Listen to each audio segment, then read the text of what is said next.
Hi everyone and welcome to Events Made Sane Live.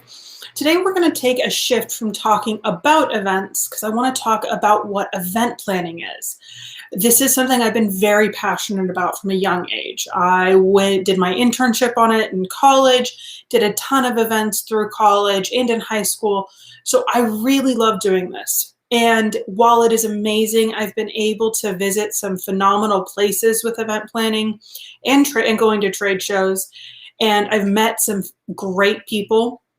There's also some downsides to event planning that not everyone realizes. I was just speaking with someone and they were wanting to get into the event planning field, specifically the sports planning and doing event planning for a big arena. And that's amazing. But what most people don't realize is the cons to all of that.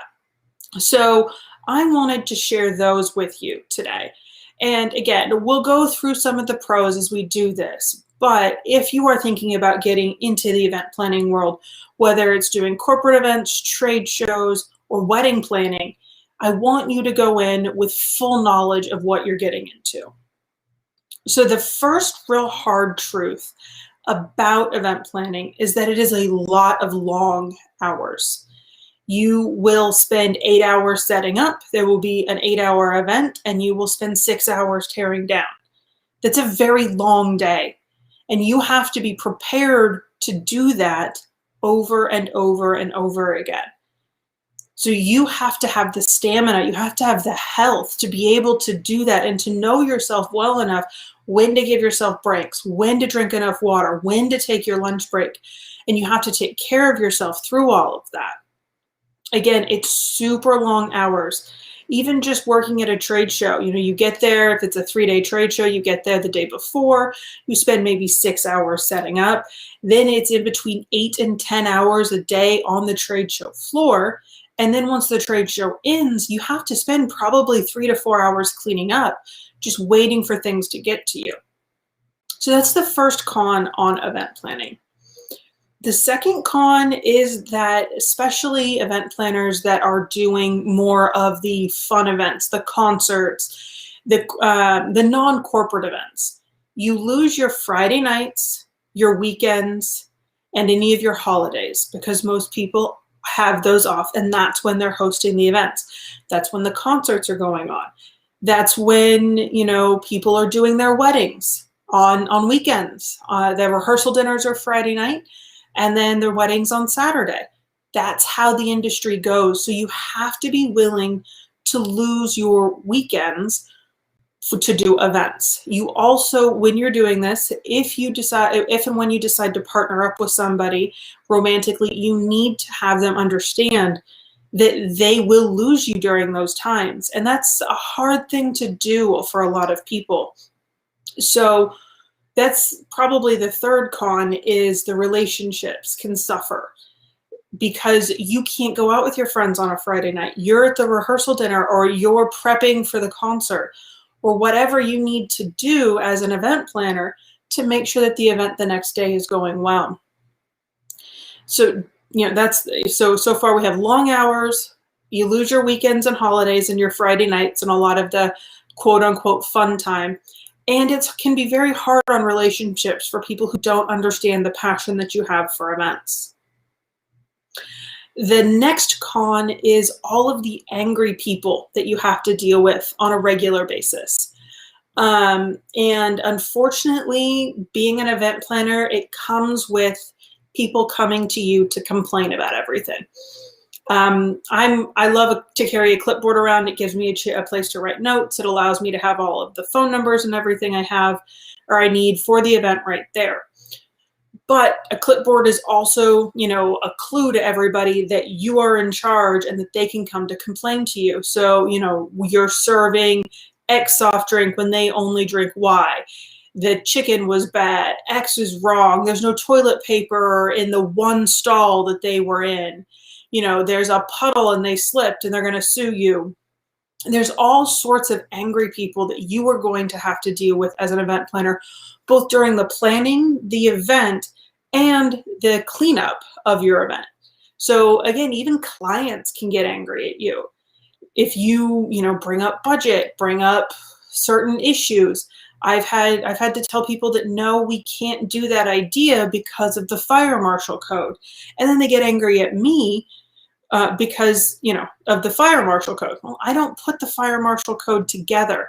So you just have to remember while you're doing event planning and while you're going into it, one, to learn de-escalation tactics, and two, to know that it's never at you. It's always at the situation itself.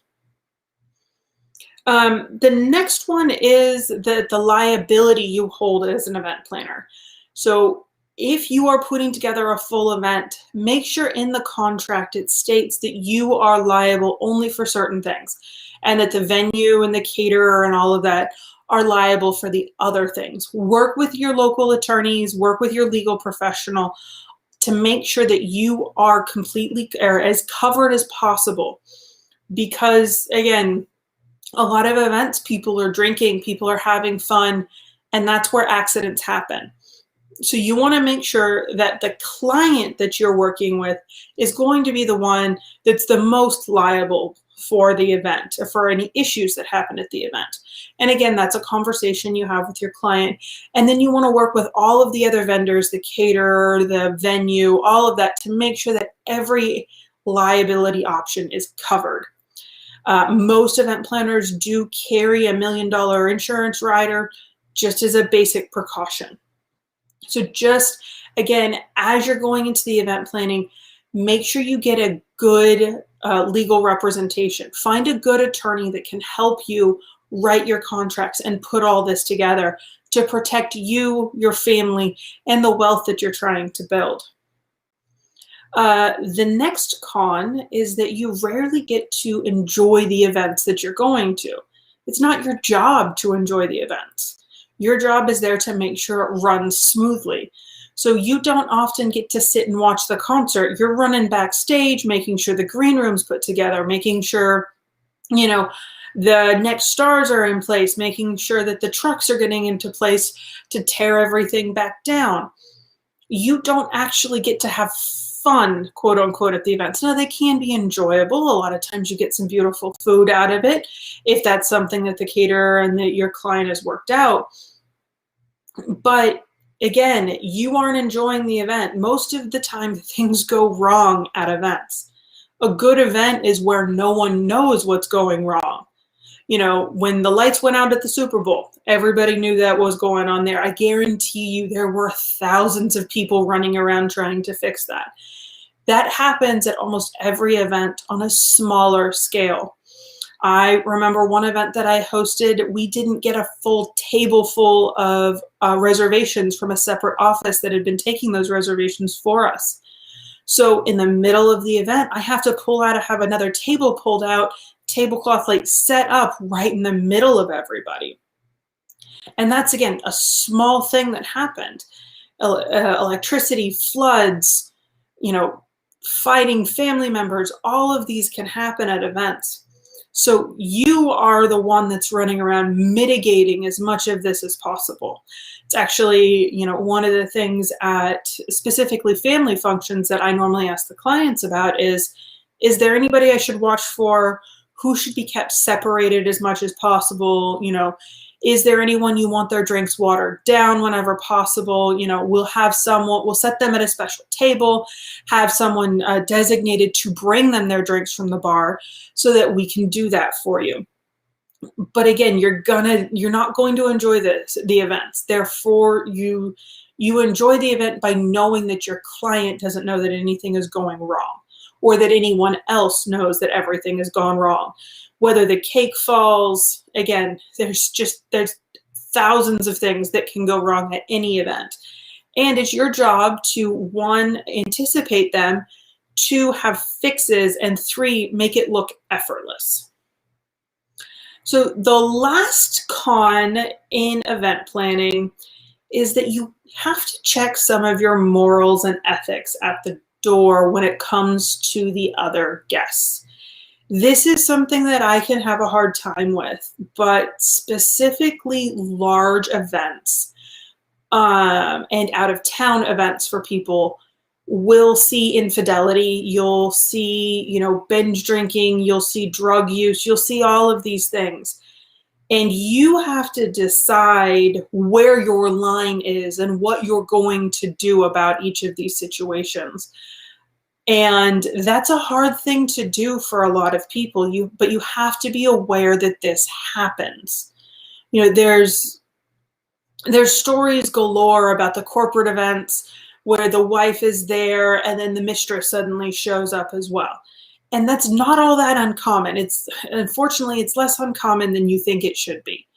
So that's something that you have to be ready for. That's something that you have to, again, know in your head where your line is. Do you accept it? Do you, tell somebody? What do you do?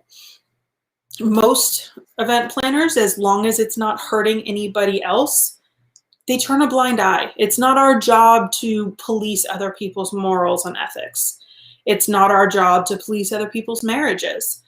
So, but again, that can be a hard conversation to have just with yourself. The other thing is people will try and bribe you to do things that they shouldn't do. So you need to have the number in your head of, okay, I have to have X amount of money to put my company, my reputation, and my liability insurance on the line. Please make sure that's a very high number with a lot of zeros behind it.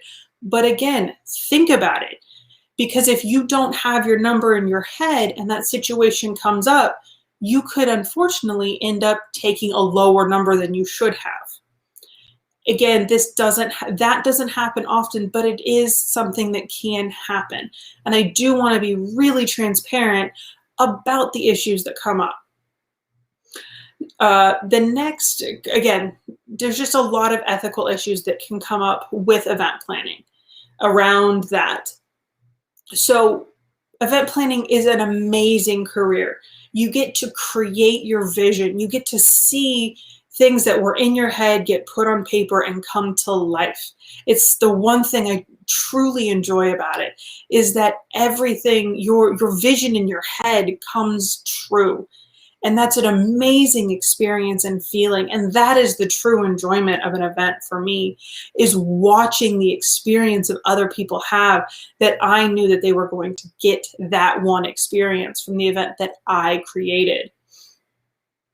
So again, the main hard truths about being an event planner are that they're super long hours.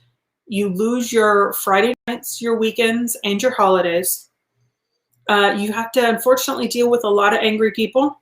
You have to carry some significant liability insurance, and you really have to think about where your line lies on certain ethics and moral issues. There is a great book called Confessions of an Event Planner, and that really opened my eyes to a lot of this before I jumped too far into it. And do really suggest, if you guys are headed into this, especially the larger, more party events or the larger corporate events, I really do suggest you guys jump in and read that book. It was really helpful to me. If you have any questions, drop them in my DMs on any of the social medias at Events Made Sane. Other than that, thank you guys and have a wonderful day.